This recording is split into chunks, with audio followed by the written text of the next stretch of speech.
Hi students, welcome to the BYJU'S Hindu News Analysis for 24th of August 2018. So let's get started. So let's look into the first article. The first article says Center wants Supreme Court to get tough with FB as well as YouTube. So what is the context? So the context here says that the government is to seek clear directions or the stricter directions to service providers such as the Facebook or YouTube from the Supreme Court to curb sexual violence against the women and children. So this is happening in the backdrop of the number of inadequate steps that have been taken by the service providers as well as some of the social media platforms like the FB as well as the YouTube to curb the menace against the sexual violence that have been propagated in the social media. So what we need to understand in this consideration is what is the issue area. So one of the first facts that we need to understand or consider is the compliance. So what do I mean by it? There are number of steps that the Supreme Court has given.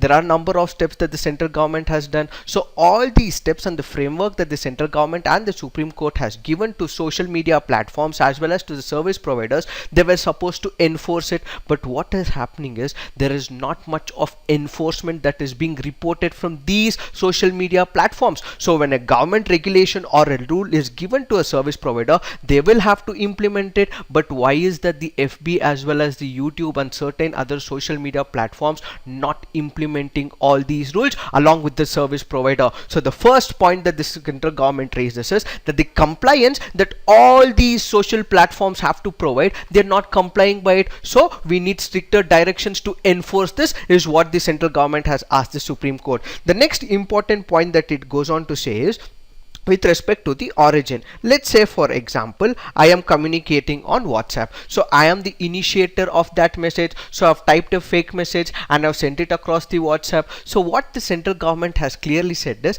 if I am the one who's the initiator of this fake message, if I am the one who's instigating something, or if there is an individual who is sending something which is of sexual nature, if this is what is happening from the start, you will have to keep track of the person who is supposedly inciting violence, who is spreading this fake message, who's spreading this whole sexual images or the videos in the first lot. So all these things is to be taken care. So you the WhatsApp, you the FB, or anyone who is actually keeping a track of all these things, make sure that you know who the first person is, who is the instigator. Provide us the details who is spreading us the fake message, provide us the details who is spreading all these illicit messages as well as the sexual violence videos, so we will take care. So the second thing that it is saying is keep track of the person who is the initiator of this fake message, keep track of this person who is spreading all these sexual illicit messages across the social media platforms,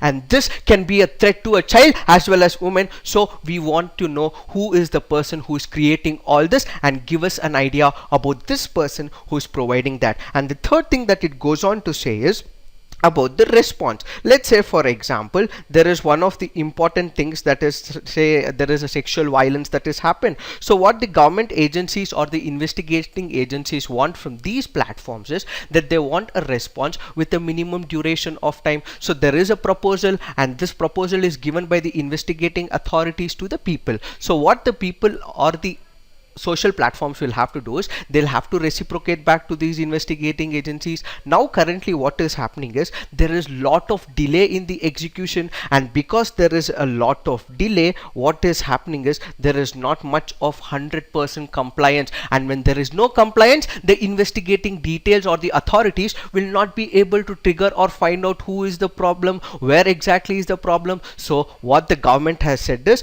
because all these social media platforms, the compliance, the origin who instigated as well as the response from the social media platforms is not intact, and this is leading to a lot of delays with respect to the investigation.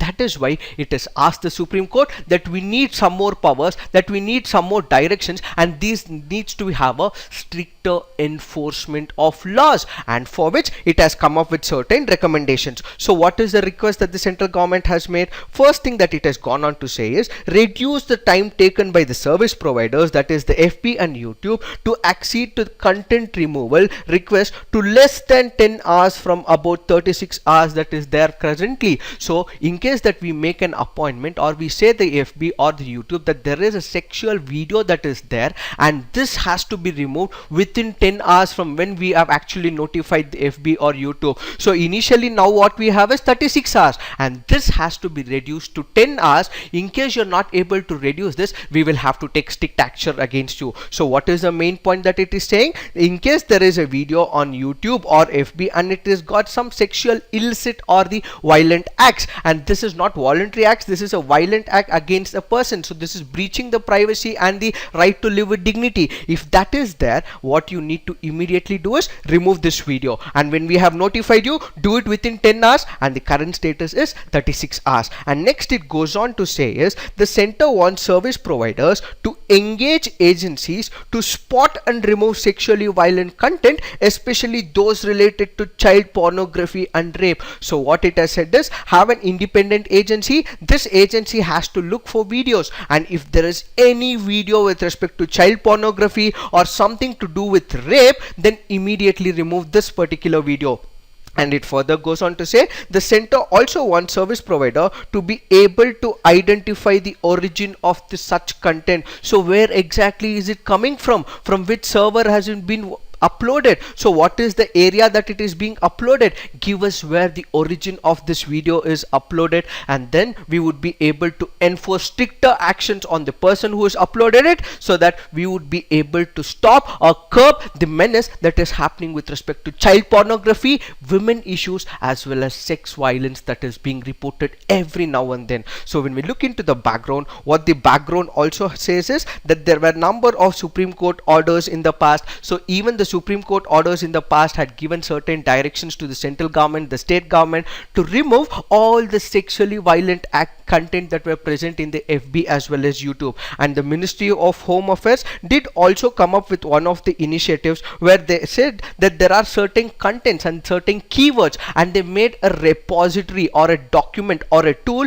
Usually people do search in the websites with respect to how things work out. So they made a repository of the words that were used, and this was given to all service providers. So the minute there is a pop-up or there is a type of that repository word, then initially what the service providers will have to do is they'll have to declare one of the pop-ups which is signing that it is not acceptable for the person to search these things. So what it had requested was there would be a repository, and these repository will have certain words, and all the intermediaries will have to block these messages from reciprocating back or replying to that message. So these were not enforced, and that is why the central government has asked for stricter directions with respect to this menace of pornography as well as rape. Okay, so moving on, let's look into the link article with the same. This is on the page 10 where it has said will not weaken privacy protections, says WhatsApp. So what is the context? So WhatsApp has actually rejected that India's demand for a solution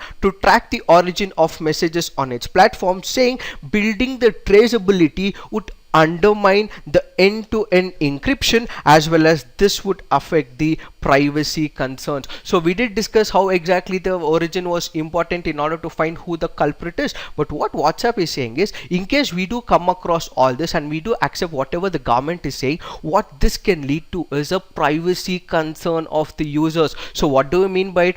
WhatsApp is one of the social media platforms. It is a messaging app. So what we are doing is, it is me, you, all of us are in interaction mode. So I have certain sensitive data. So I would be interacting with my mother, I would be interacting with my doctor, I would be interacting with my lawyer. So I would be sharing some confidential information. So if I'm supposed to give all the data, that is WhatsApp is supposed to give all the data to the government, it means I'm breaching the privacy of this person. So the government is asking what is the trace, what is the origin of the data.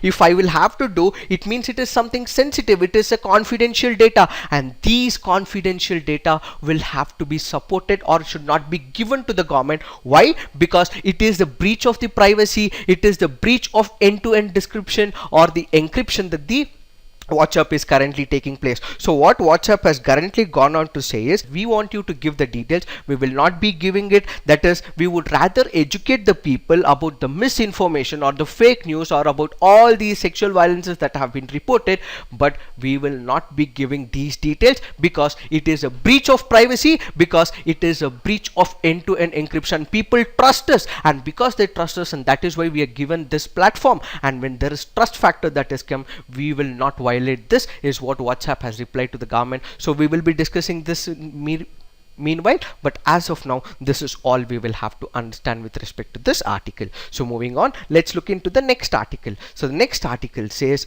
journalist Kuldeep Nair passes away. Let's pray that Kuldeep Nair's soul rests in peace. So what is important from the prelims as well as UPSC's and mains perspective is one of the important and the landmark cases that happened in the year 2006. So what was it? It was with respect to the Kuldeep Nair versus the Union of India, and that was to do with the elections in the Rajya Sabha as well as in the presidential elections. So what we usually see is we have an MLA and we have an MP who votes in the presidential elections as well as in the Rajya Sabha elections. So what usually happens is we know for the fact, according to the 52nd constitutional amendment under 10th schedule in Rajya Sabha, what we have is the anti-defection law. So anti-defection law says that any MP or an MLA will not be able to cross vote. So there is a party whip and he instructs a particular person, that is the MLA or an MP, to vote according to party, and this is with respect to the bills or an act. So in case there is a violation, what it can lead is a disqualification of that MLA or an MP. But what this case, that is Kuldeep Nair case of 2006, says is that the Supreme Court came up with a judgment. The Supreme Court said in case there is an MLA who is voting in the Rajya Sabha or an MLA and an MP who is voting in the presidential elections, he need not have to comply by the rules of the party whip or the party for that matter. So let's say for example there is BJP, the Congress and any other party. Let's say for example there is one of the MLAs from the BJP and he is supposed to vote for another party member. Let's say he wants to vote for Congress. So he will not be disqualified under the anti-defection law. He would be able to vote for any person in the Congress or in other party. So what it says is that this person, the MLA or an MP in the presidential as well as in the Rajya Sabha elections, can take an independent stand against the party whip. So he will not be disqualified under the anti-defection law. So all that the anti-defection law would say would not be there with respect to this act, but the party would be able to take disciplinary actions, but instead the disqualifying thing that is mentioned under the anti-defection law will not be enforced, is what is one of the important cases that was initiated by Kuldeep Nair. So just have a brief idea and also read more about Kuldeep Nair with respect to all these details. So moving on, let's look into the next article. So the next article is about International Buddhist Conclave. So this is an important point from the prelims perspective. Let's understand some of the factual data. So what does it say? So the conclave is being organized by the Ministry of Tourism. So the first important point from the prelims perspective is who is organizing it? It is the Ministry of Tourism.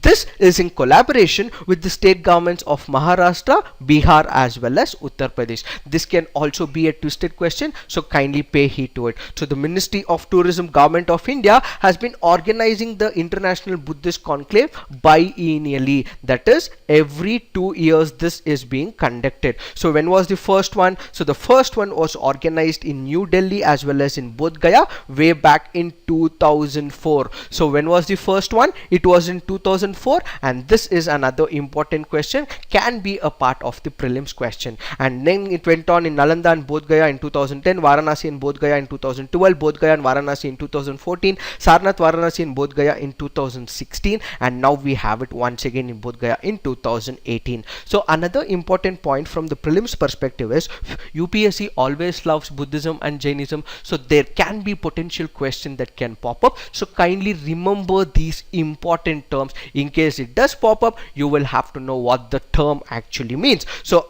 Athangika Mago. So what do we mean by Athangika Mago? It is a eightfold path. It is in Pali language. So it is in Pali language. It means it is a eightfold path. So what is the eightfold path? It is about right belief or the views, which is called as Samaditi, right resolve, which is called as Sahakopa, right speech and right work, which is called as Kamanato, right livelihood, which is called as Ajivo, right exercise or training, which is called as Vyayama, right mindfulness, which is called as Sati, right mental concentration, which is also called as Samadhi. So what is the theme of 2018? The theme is basically speaking about the Buddha part, which is the living heritage. So on this basis, it is again broken into two parts. One is the Buddha part. On one hand refers to the extraordinary teachings of Buddha. So what has Buddha communicated to the world? So he's spoken about the inner peace, the inner silence, the inner tranquility, and how the self-sustenance has to happen. So he speaks about the purity of the mind, how it will actually speak about the health, the happiness,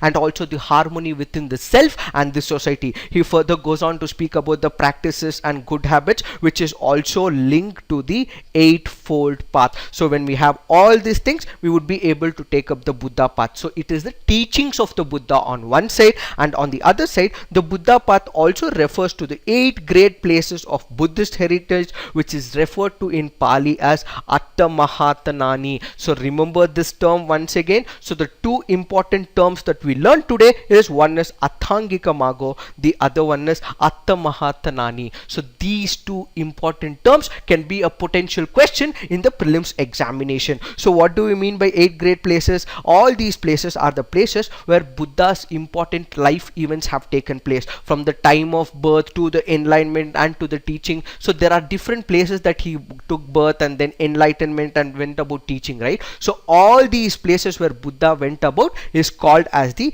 great 8 places of Buddhist heritage. So these are some things that we will have to understand from the prelims perspective. So moving on, let's look into the next article. So the next article speaks about get over the superpower syndrome. Yesterday we did discuss as to why the central government was actually rejecting the proposals from the UAE to accept the fund for the Kerala. So we also looked into what was the background with respect to the 2004 tsunami, what was the precedent that was set up, and then in 2013 we did look up at the Uttarakhand funds and how finance minister went about dealing with it. So this was the background, and it was already dealt yesterday. So what we will have to consider here is, why did India actually take up this stand, and what are the various concerns, and how is that India has to move away from this stand, is this article all about. So let's head back to the background. So we did discuss yesterday that India wanted always to be a superpower. It was supposed to be a giver rather than as the acceptor of the aid. So what India wanted to do was, by giving aid, or it wanted to establish this aid to another country, what it was indirectly doing is, it wanted to establish itself as a UNSC superpower. That is, it wanted a permanent seat in the United Nations. So because it wanted a United Nations seat in the UNSC as a permanent member, it was actually giving a lot of aid to many countries in the world. So we did have tsunami, but at the same time we did have embracing the other countries to give more to the other countries. Why was it being done? So that we get the permanent seat in the UNSC. And at the same time, what we will also have to realize is that every year we will have to provide funds to the UNSC. So in case we will have to become a part of the permanent presidency or the permanent seat holder, we will have to provide funds, and India cannot actually provide a lot of funds. So what we also need to provide is that in case we are able to provide beneficiaries or aid to other country, India can show that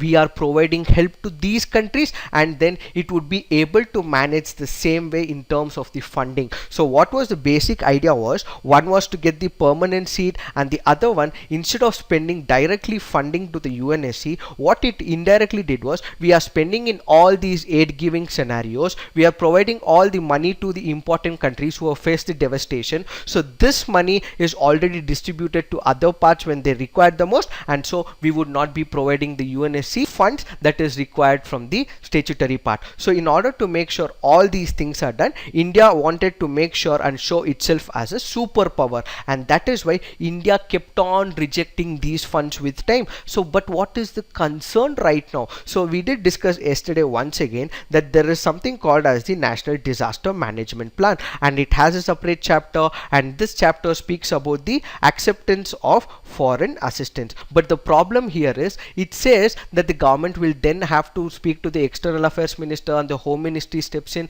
and the government will not ask money from any of the countries, only if it is done on its own basis. That is, if any country feels it should give it, then the government will oblige by it and it will accept the funds. So we did look at it yesterday, but the government has taken the past precedent, whatever the UPA regime had said, and then it is said that the UAE fund will not be accepted. But the Kerala government said that you will have to follow the NDMP proposal, and instead of following the past precedent, way of doing things. So what is the precedent here? So there is a mismatch that is happening, that there is a written part that it says that you can accept funds from the foreign, but there is a mismatch with respect to the convention that has been taken from the UPA in the past. So there is a dilemma, there is a confusion. So this has to be sorted between the central government as well as the state government. So what should India do? So one of the things that we need to understand is, okay, there has been a past president, okay, there has been number of things that have been taken in the past.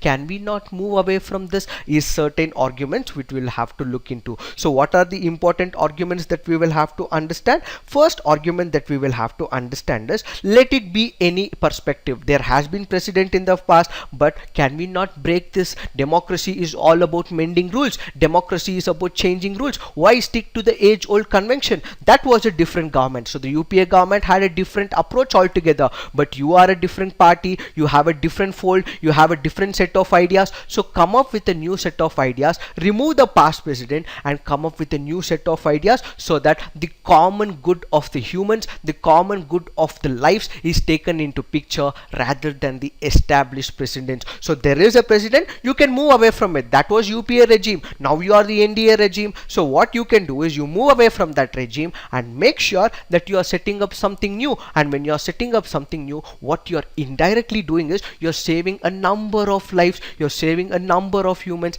and this can serve the purpose during this particular emergency period is one of the arguments. Another important argument that it goes on to say is, in the past, governments were little reluctant to accept the funds from the foreign governments. Why was it little reluctant? Let's say, for example, one of the most important reasons was security. So what they actually felt was that there would be number of people who would be involved in this, and they can start spying on us, and this can be a threat to national security as well as India's interest. So this was one of the concerns that was always there. So in case it is a threat to national security, don't accept. But if there is no threat, why not accept it? And there is also another important thing that we will have to understand. So money can also be transferred any which way. Let's say, for example, there is money laundering. There is also a constant stare that is happening from the Facebook as well as Google. So there is more that the Facebook and Google knows rather than the government itself. So there are many which ways where money can be transferred. So how can it become a security threat? So there is no provision of security threat here.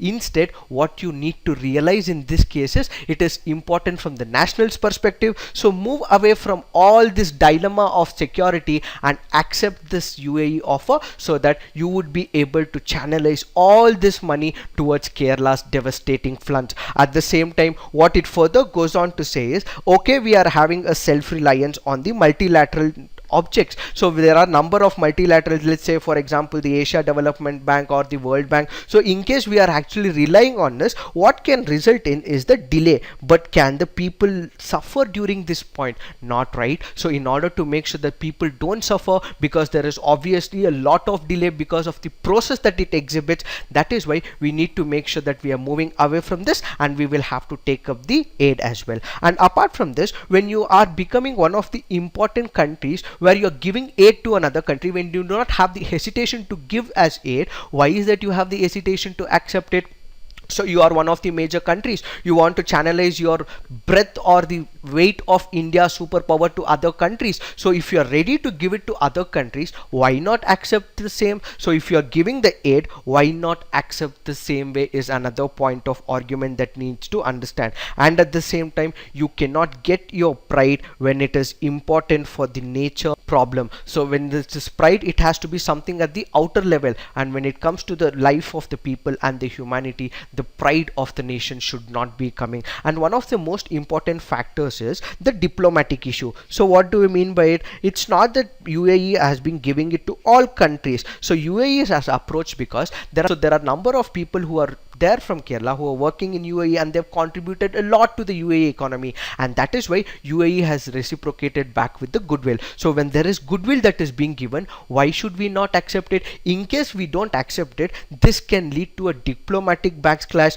and this can reduce a problem in the diplomatic relationship between India and UAE. So don't let this come between India and UAE. Accept the aid so that it will be transformed to the humanitarian concern. And the most important point we will also also have to consider is with respect to the UN. So what does it say? So India is almost an important factor when it comes to the United Nations developmental programs, and it is also the biggest recipient of the assistance. So when it accepts the UN funds, what usually happens is there is conditionalities that the UN raises. So India has to accept. So what these conditionalities also say is that there are a number of people from the countries that UN approaches, and these people will be selected from these countries and they'll be working in India. But what we will also cannot forget is India can also say that these country people cannot be working in India. So it can instruct UN that these are the countries that we don't want people to be coming from. We want only people coming from these countries to accommodate us. Apart from this, what it can also take is it can take up the technology from UN. It can also take up the best practices from the UN. So all this can be implemented in the flood area. So why avoid it is another question that the author speaks about. So when we have all these concerns, why is that India cannot accept it? So when there is a major crisis, a devastating floods after decades that has problem to Kerala, what we need to realize is that it has cost about 20,000 crores loss to the economy. So we need to accept the aid. It is a very paltry amount, but still accept the aid and make sure that the people's life are changed, and that is what this argument says. So what is the way forward? So when we look into the way forward, what we will have to understand is the government should not just gracefully accept the assistance for the Kerala, it should also junk the 2004 president, and at the same time it should also reconstruct the whole lives of the people in Kerala by actually accepting the technology and also the international best practices from the UN. So this is all this article all about. So moving on, let's look into the next article. So the next article says another step in the battle against leprosy. So what is it? So we will be discussing in detail about the Personal Laws Bill 2018. So what we will have to understand is the background. So when we look into the background, what it says is that there are about 110 central laws which discriminate the people, that is those patients who have the leprosy, and there have been number of changes with respect to medicine, right? So you cannot just have the age-old traditions. What earlier we had was leprosy was an uncurable one, but now it is curable one. So laws will also have to be changed. And also what is happening is because of all these laws, this actually isolates the leprosy patients, and coupled with the age-old beliefs in the system, this can lead to people with leprosy with untold suffering. And because there is untold suffering, there needs to be some change, and this change is brought about by the Personal Laws Amendment Bill of 2018. So what are the details? It says that it attempts to end the discrimination against leprosy persons in various central laws: the Divorce Act, the Dissolution Marriage Act, the Special Marriage Act, the Hindu Marriage Act, and the Hindu Adoptions and the Maintenance Act. So it wants to bring about change in all these earlier acts that have there, and it further says the bill eliminates the leprosy as a ground for dissolution of the marriage. Earlier, in case a person has a leprosy, then they would be able to divorce each other, the husband and wife. Currently, this provision is removed. So it says that any patient, in case he has leprosy, there is no provision for divorce from now on. And it further goes on to say it omits certain clauses that stigmatizes and discriminate against the leprosy affected persons. So this is what the details are. What are the supporting arguments? And when we look into the other supporting arguments, the Law Commission in its 256th report has said eliminating discrimination against the persons affected by leprosy had also recommended removing these discriminatory provisions. And at the same time, the Rajya Sabha Committee on the Petition on its 131st report again said that the petition praying for integration and empowerment of leprosy affected persons had examined various statutes and desired that the concerned ministries and state governments urgently wipe clean the anachronistic and indiscriminatory provisions in the prevalent statutes. And the other important point is India being a signatory to the UN General Assembly, that is the resolution of 2010 on the elimination of discrimination against the persons affected by leprosy, and think India had to make certain amendments, and that is why India has made all these changes with respect to these laws. So moving on, let's look into the next article. So the next article says EPFO data gauge for employment level. So what is the whole context about? So just because we have a database of EPFO, what we can not come to a conclusion is that there has been an increase in the employment rate or there has been a decrease in the employment rate. Just because there has been increase in the EPFO accounts or just because there is a decrease in the number of people in the EPFO, we cannot come to a conclusion that there is an increase in the employment rate or there is a decrease in the employment rate, is what this article all about. So let's look into some of the concerns. So what are the concerns? Let's say for example, when a person actually changes job, so what happens? Let's say for example, I am a person,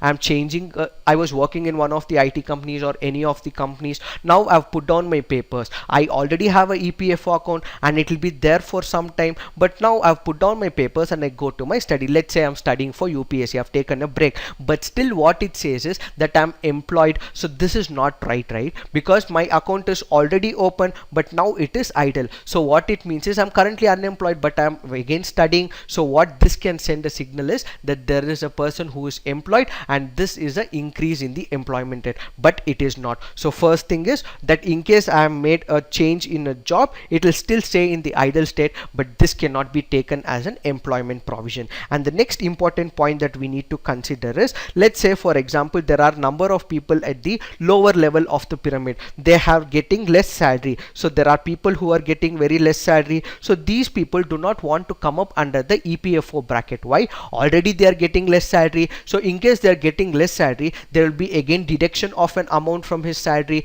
and this would be banked into the PF, and when there is this that is happening, what can result is the less in the salary will be further reduced. So all these people further say that we don't want any reduction of the salary, so they are not accounting themselves to the EPFO database. So because they have less salary, they do not want themselves to be put up in the EPFO database, and that can become a cause of concern. So again, we cannot actually make sure that there is an increase in the employment or there is a decrease in the employment. And the third important point is with respect to the enterprises. So there are number of employers and these employers will also have people whom they have recruited. So let's say for example, there are people whom there are only 19, so they would have not put these names in the EPFO database. Let's say it becomes 20 tomorrow, so all of a sudden there is spike in the number of people in the EPFO database. So there was 19, the number of people in this EPFO database was not there, but suddenly because it is 20, there can be a boost in the number of people in the database. So this might not reflect the number of people who are there in the EPFO database or not. So this indirectly does not reflect the employment rate,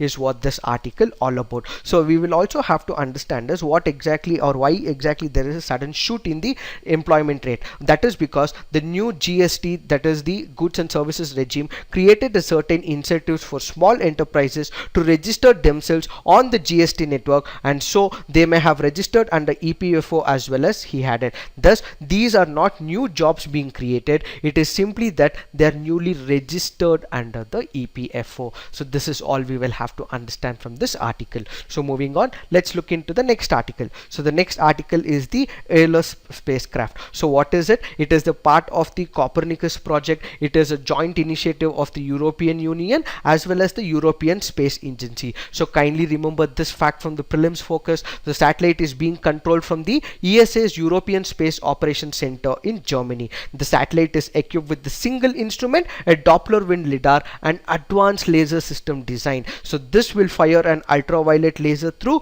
the atmosphere and measure the return signal using a larger telescope. So it is named after the guardian of the wind in the Greek mythology. So what is the overall perspective of this? So what is it trying to do? So what it is basically trying to do is it will help in improving the weather spacecraft, and then it will also be able to track the global winds. So what is the current status? So when we look into what the current status is, let's say for example there are different instruments. Let's say for example we have the anemometer, so we have the balloons to actually measure the winds. So all these balloons, or for example the satellites, all these that are there currently are measuring with respect to a specific area or a specific region. But what this satellite will do is it will provide winds with respect to the global zone. So currently what we have is a restricted area. So all the anemometers or the balloons or the satellites which is able to depict what is the wind pattern in a region is with respect to a specific area or a specific zone. But what is happening with respect to this satellite is that there is this global tracking of winds that happens. So what we would be able to understand is that we would be able to understand how is it happening at a global level. well. So what is the significance? So when we look into the significance, what we would be able to understand is this will lead to better weather forecast. So now because we are able to understand the entire globes, so because it is not restricted to just one area, we would be able to understand the weather forecast in a much better way. And also what we would be able to understand is because there is a link to the wind, the pressure, the temperature and humidity, scientists would be able to predict all this in a much better way. So there is interlinking of all these domains. And apart from this, what we will also be able to understand is the dust factor. So because there is wind can also result in the dust, and there can be number of health hazards because of the dust. So we would also be able to understand the dust issues which is resulting in the health problems. So this can also be one of the other important aspects. And we would also be able to know the environmental damage that can result in the waves, and that which is also causing a problem with respect to the climate change. So all this we would be able to understand with respect to the significant aspect of the satellite program, that is the Aeolus satellite. So moving on, let's look into the next article. So the next article says NASA app lets you take space selfies. So they have come up with the important program, or what is called as the virtual reality apps, and these are, one is the Selfies app, the other one is the important Exoplanet Excursions. So what is a selfie app? So this is a selfie app will actually help us generate a number of snapshots of the self in a virtual spacecraft, posing in front of gorgeous cosmic locations like the Orion Nebula or the center of the Milky Way. So this app provides information about the science behind the scientific images. So kindly remember that the selfie app as well as the Exoplanet Excursions are by NASA. This can be the first important point from the prelims perspective, and this would be, I mean, it's just a basic app where you'll be able to take pictures. That is the selfie app, and the background is, why is it this being done? So this is being done in order to celebrate the 15th anniversary of the launch of NASA's Spitzer spacecraft telescope. So this can also be important point from the prelims perspective.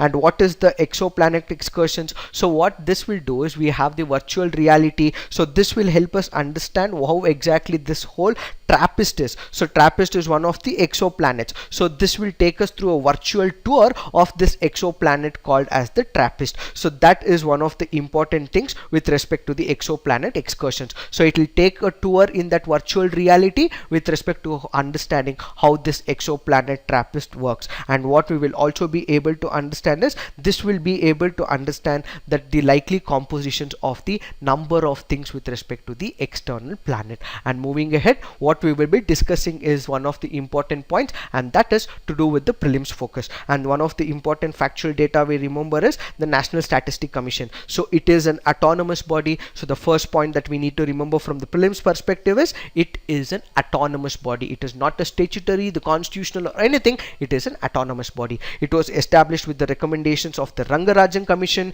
The objective of the constitution is to reduce problems faced by the statistical agencies in the country in relation to the collection of data. It would lay special emphasis on ensuring collection of unbiased data so as to restore public trust in the figures released by the government. So statistical agencies like the SCO and the NSSO face numerous problems in collecting data from state and central governments, because those are the statutory bodies and this is an autonomous body. This would be able to reflect much better because they're not bound by the statutory laws. The CSO and the NSSO are bound by the statutory laws. They are hid up. They have a framework. They'll have to get restricted within that framework. But since it is an autonomous body, they would be able to make their own set of laws. They would be able to give much better details with respect to the statistics. And the NSC has 4 members besides a chairperson, specialization and experience in specified statistical fields. So what we will be discussing in future is about the GDP back series. So we will be discussing about the GDP back series in the future classes,